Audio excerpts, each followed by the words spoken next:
সম্মানের সঙ্গে বক্তব্য রাখবেন। আপনারা একবার জোরে তাকবীর ধরে দেন, নারায়ে তাকবীর।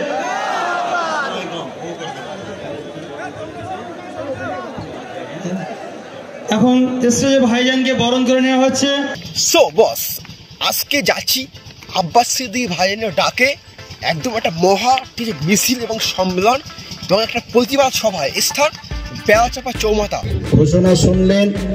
আসসালামু আলাইকুম ওয়া রাহমাতুল্লাহি ওয়া বারাকাতুহু।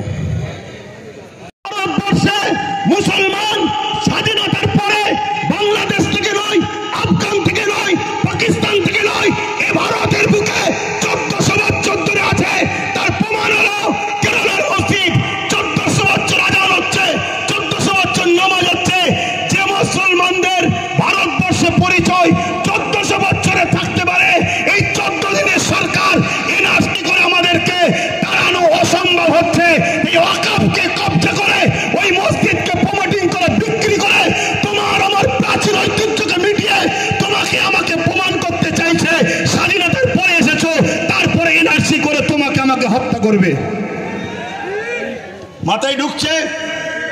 বক্তব্য শুনছেন? কেন আমি অনেক ঠান্ডা মাথায় চিন্তা করছিলাম, আরে ওয়াকফ তো সবাই খেয়েছে, ওয়াকফের মধু চাকতে এমন কেউ তো নাই। ওয়াকফের মধু সবাই চেকেছে, আর এই চাকার জন্য সব থেকে বড় দোষী আমরা। আমরা যদি ঘরের দরজা খুলে আর সোনা দানা বাইরে বার করে ঘুমোই, চোরের কাজ তো ভাই চুরি করবে। তা আমরা সারা জীবন একে বাপ বললাম, ওকে বাপ বললাম, তাকে বাপ বললাম, সবাইকে মাথায় তুলে দিলাম। যেই উঠেছে সেই আমাদের ওয়াকফকে চেকেছে। তো হঠাৎ করে ইনি বিল পাস করতে চাইলো কেন, এই প্রশ্নটা আমার মাথায় খটকা দিয়েছে। আমি রিসার্চ, আমার ক্ষুদ্র জ্ঞানে চিন্তা ভাবনা করে আমি যেটা দেখলাম, একটা মসজিদ আছে 1300 বছর বয়স গুজরাটে।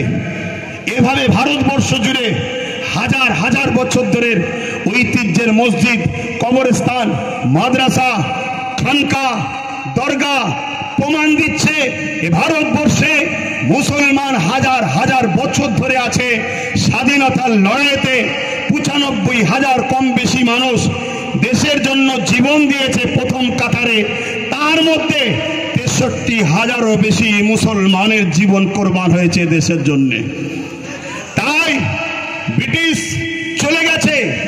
আজ চাইনিজ যদি মনে করে আমার দেশকে লুটবো, আমার দেশকে মিটাবো, চাইনারাও জানে এরা খালেদ বিন ওয়ালিদের উত্তরসূরি, এরা জানে এরা হযরতে সিদ্দিক আকবরের উত্তরসূরি, ফারুক আজমের উত্তরসূরি, হযরতে মওলা আলীর উত্তরসূরি। অতএব এরা থাকা অবস্থায় ভারতের ক্ষতি পৃথিবীর কোনো দাদা করতে পারবে না। তাই বড় প্ল্যান করে আজ ক্ষমতাশালী যারা, তাদের দ্বারা বিভাজন তৈরি করার ষড়যন্ত্র করছে। মনে রাখবেন, এই লড়াই আমাদের সাংবিধানিক অধিকার লড়াই। আমার আগে বাইজিৎ ভাই বলছিলেন 1947 আইন তৈরি হয়ে গেছে ভারতবর্ষে। আজকের দিন থেকে যেটা মন্দির মন্দির থাকবে, যেটা মসজিদ মসজিদ থাকবে, যেটা গির্জা গির্জা থাকবে, ওখানে তুমি হাত আর দিতে পারবে না।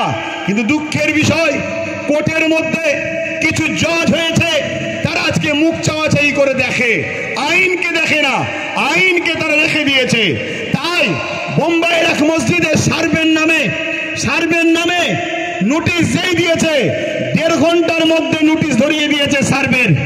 সেই সার্ভে করতে গেল, মসজিদ কমিটি হেল্প করলো, সার্ভে হয়ে গেল। পরের দিন সকালবেলা সকাল 6টায় আবার গেছে। কেন?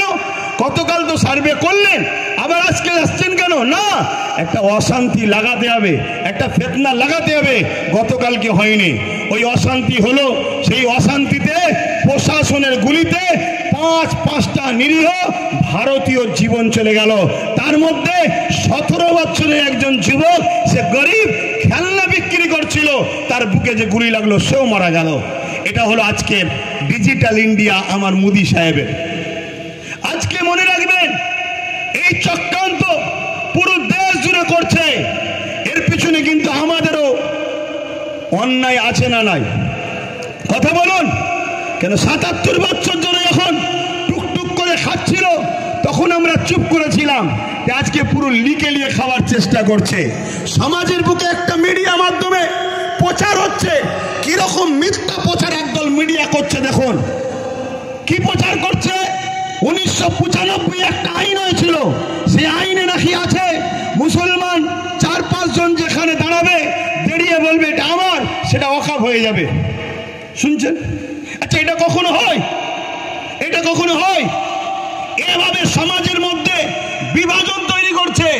আর একটা কথা মনে রাখবেন, আমার ভারতবর্ষের 140 কোটি মানুষের মধ্যে 100 কোটি মানুষ হলো অশিক্ষিত, তাদের পেটে বিদ্যা নেই।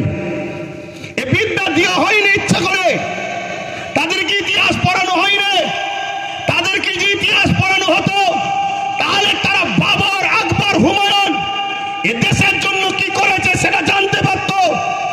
অবশ্যই বাবর, আকবরের সাথে আমার কোনো সম্পর্ক নেই, কেন তারা ছিল রাজনীতির নেতা, আমরা ধর্মগুরুর লাইনের মানুষ। তাই বলে যায় তারা মিথ্যা প্রচার করছে বাবর, আকবর, হুমায়ুন নাকি মন্দির ভেঙে মসজিদ তৈরি করেছে। আরে শিক্ষা অর্জন করুন, জানুন, না জানলে জেনে নিন। যেখানে অন্য কারো সাধারণ জায়গা থাকবে, মন্দির তো অনেক দূরের কথা, সাধারণের একটা জায়গা আছে, ওই জায়গাকে কেউ যদি জোর করে মসজিদ করে ওইখানে নামাজ হবে না। কেন জোর করে ধর্ম হয় না, জোর করে গুন্ডাগিরি হয়। ধর্ম আর গুন্ডাগিরি দুজনে একে অপরে কখনো এক হতে পারে না। কিন্তু আজকে এইভাবে আমার দেশের একটা সমাজকে ভুল বুঝিয়ে দেশের মানুষের মধ্যে বিভাজন লাগিয়ে দিল। এটাই হলো আজকে কেন্দ্র সরকারের একটা ষড়যন্ত্র। এর বিরুদ্ধে আমাদের সংগ্রাম সোচ্চার হওয়া দরকার আছে না নাই? ওয়াকফ বাঁচাবার জন্য লড়াইয়ের দরকার আছে না নাই? হাত তুলে বলুন, লড়াইয়ের দরকার আছে না নাই? একদিকে যেমন ওয়াকফ বাঁচবে, অপরদিকে সংবিধানের ঐতিহ্যটাও বাঁচবে। হাত লম্বা করে তুলুন, দরকার আছে না নাই? এই একটা মিটিং করে দিলেই কি হয়ে যাবে? কথা বলুন, একটা মিটিং করে দিলে হয়ে যাবে? এই বাঁচাবার পন্থা আছে, হাত নাবান, বাঁচাবার পন্থা আছে।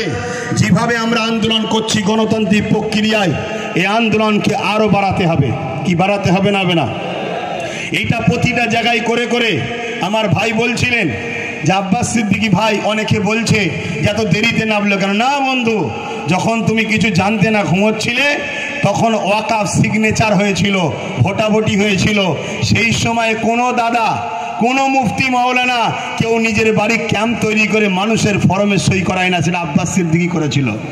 শুনে রাখো, তাতে ভোটাভুটি সিস্টেমে 50 লক্ষ লোকের স্বাক্ষর চেয়েছিল, সেটা 3.5 কোটির ওপরে লোকের স্বাক্ষর হয়েছিল।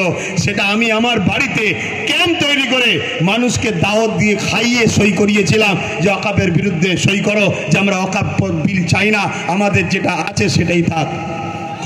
বুঝে আসছে?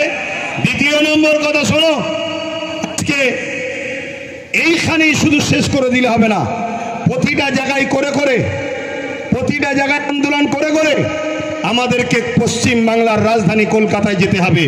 প্রয়োজন হলে আমরা ব্রিগেড যাব। আপনারা প্রস্তুত আছেন? হাত তুলে বলুন, প্রস্তুত আছেন? প্রস্তুত আছেন? হাত নামান। ওই কে কে আসবে প্রশ্ন করবেন না, কে কে আসবে প্রশ্ন করবেন না। আমি একা থাকবো, সঙ্গে আওলাদে আল্লামা থাকলে অসুবিধা আছে আপনাদের? হাত তুলে বলুন, অসুবিধা আছে?